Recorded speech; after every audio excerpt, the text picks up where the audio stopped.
Hula. Assalamualaikum warahmatullahi wabarakatuh. Apa kabar para bro-bro semuanya? Masih bokeh kah Anda hari ini? Gawe atau gawe ya? Oke, jadi sesuai judulnya aja, untuk kesempatan video kali ini saya akan menjelaskan tentang cara membuat air asam ini ya. Oke.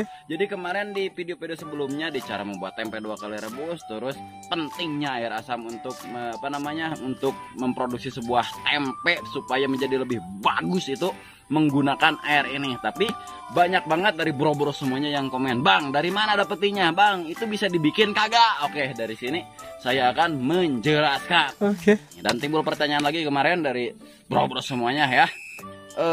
Bang, saya malu nih buat minta kepada pengrajin tempe yang lainnya, bisa dibikin kagak ya? Oke, jadi sebenarnya sih saya juga dulu, karena di lingkungan saya yang produksi tempe itu sedikit banget, hampir gak ada, atau kalau mau minta itu wah jauh banget di sono ya. Jadi saya bikin sendiri air asamnya. Bagaimana cara bikinnya? Oke, kita jelasin. Tapi sebelum kita jelasin, ngopi hula tuh. Good job. Segar, bau meme. Oke, jadi air asam yang bagus itu ciri-cirinya kayak gini ya. Ini warnanya ini seperti ini nih, putih ya. Ini gak fokus, oke. Ini rada-rada putih, dan kalau kita cium ini rasanya bau asam ya. Kalau berani ini kalau dicicipin juga, ini rasanya kayak cuka ya, asam, karena namanya juga asam laktat kan, itu cuka ya. Jadi baunya bau-bau asam, bau-bau cuka gitu, tapi gak seperti cuka yang di tukang bakso itu ya. Jadi rada-rada bau kedelai, tapi kedelai yang asam gitu ya. Nah, jadi ini bisa dibikin sih sebenarnya. Jadi untuk cara membikinnya gampang banget. Kita cukup sediain kacang kedelai sebanyak 1 kilo aja, gak usah banyak-banyak ya. Bagi kalian yang baru mulai dan mau mencoba menggunakan air asam ini, kita bisa bikin juga dengan bahan bakunya itu kacang kedelai 1 kilo aja ya. Nah, bagaimana cara membikinnya? Jadi sebenarnya sama aja sih kalau seperti cara membuat tempe gitu kan. Cuman bedanya kalau kita ingin mengambil air asamnya itu dari kedelai yang 1 kilo, direndam 1 malam itu asamnya gak keluar. Jadi usahain si rendam kacangnya itu lebih lama dikit ya, tambahin 1 hari 1 malam. Misalkan kita biasanya 1 malam, 1 malam aja ya ditambahin. Saya dulu sengaja rendam selama 2 hari 2 malam ya kalau gak salah, atau 1 hari 2 malam ya, gak tau, sekitar segitulah. 2 harian saya rendam semua si kacangnya itu. Setelah diproduksi kan biasa direbus terus dicuci lalu rendam menggunakan air bersih. Nah, itu direndam selama 2 hari ya, 2 hari guys. Biasanya kan untuk produksi kedelai itu 1 hari ya, 1 malam cukup, 1 malam cukup ya. Atau berapa jam tuh, 12 jam, 24 jamnya sekitar lah ya. Jadi tambahin 2 hari gitu ya. Setelah 2 hari kalian ambil tuh asamnya ya. Ambil asamnya, akan lebih bagus supaya asamnya lebih keluar lagi. Setelah diambil ini disimpan aja lagi 1 malam, itu besoknya udah bisa dipakai gitu ya. Jadi seperti itu, sebenarnya gampang banget. Jadi ada pertanyaan lagi, gimana kan sayang tuh kacang kedelainya yang 1 kilo itu gak dipakai gitu ya. Udah jangan dibuang ya. Yang kacang kedelai yang udah direndam itu yang 1 kilo diproduksi aja. Itu biasanya jadi gitu ya. Kalau direndamnya agak lama, meskipun rendamannya sedikit, itu bisa jadi gitu, bisa jadi tempe karena asamnya udah keluar tadi kan. Jadi bedanya perendaman yang menggunakan ini sama yang kagak, untuk produksi yang skala kecil misalkan dari bawah 5 kilo itu dari lamanya gitu ya. Misalkan untuk pakai yang ini, pakai pancingan rendaman, itu biasanya rendam kedelai untuk keluar asamnya lebih cepat ya. Tapi jika kita tidak menggunakan air asam ini, berarti pengeluaran asamnya itu lebih lambat gitu ya, lebih lama untuk proses pengasamannya. Kalau istilah nama di bahasa Sunda mah dage ya. Untuk kacang menjadi dage itu agak lama kalau nggak pakai pancingan ini cow ya. Iya. Setelah kalian buat itu kan punya tuh air asam tuh, jadi kalian produksi lagi ini dipakai kan, otomatis dipakai buat produksi berikutnya, dipakai nih, dipakai campuran. Nah, si air rendaman yang setelah Anda produksi ini kan kita nggak punya lagi air asam nih. Kalian bisa sebelum kalian cuci itu yang rendaman yang diproduksi, misalkan kalian produksi 5 kilo, diambil lagi itu airnya, ambil lagi airnya, lalu simpen buat produksi yang berikutnya atau hari besok atau nanti bisa juga ya. Jadi seperti itu guys. Jadi jangan buang semua air bekas rendaman setelah kalian produksi gitu, setelah rendam gitu. Jadi simpan aja buat produksi berikutnya. Jadi kayak gitu coy ya.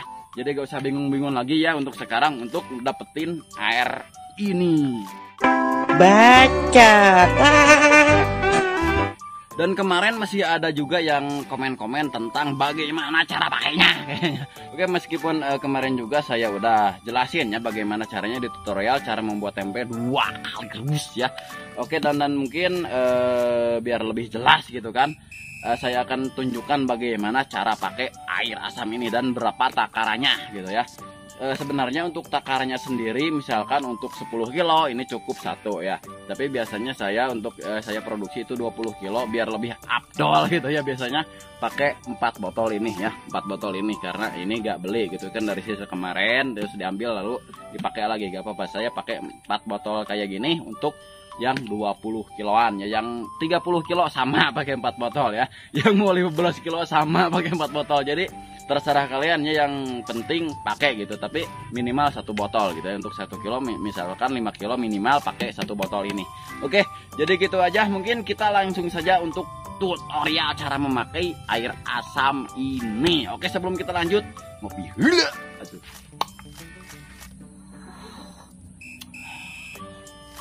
Let's go.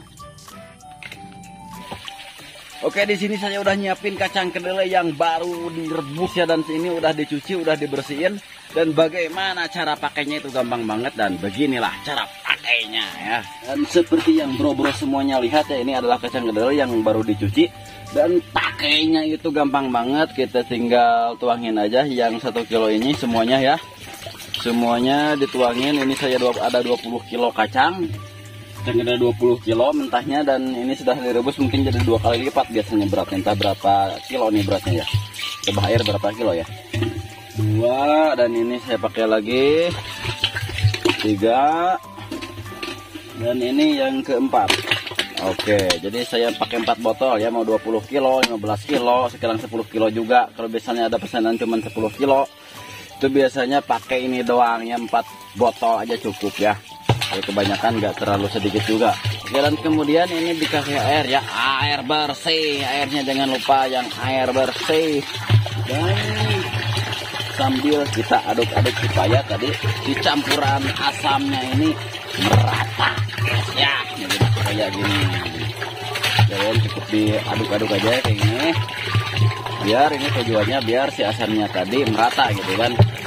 Meskipun sebenarnya gak merata juga gak apa-apa sih, tapi akan lebih afdol, lebih bagus diaduk-aduk kayak gini supaya si asamnya itu si campurannya merata gitu ya. Oke, jadi kayak gitu aja sih, gampang kan, segitu doang bro.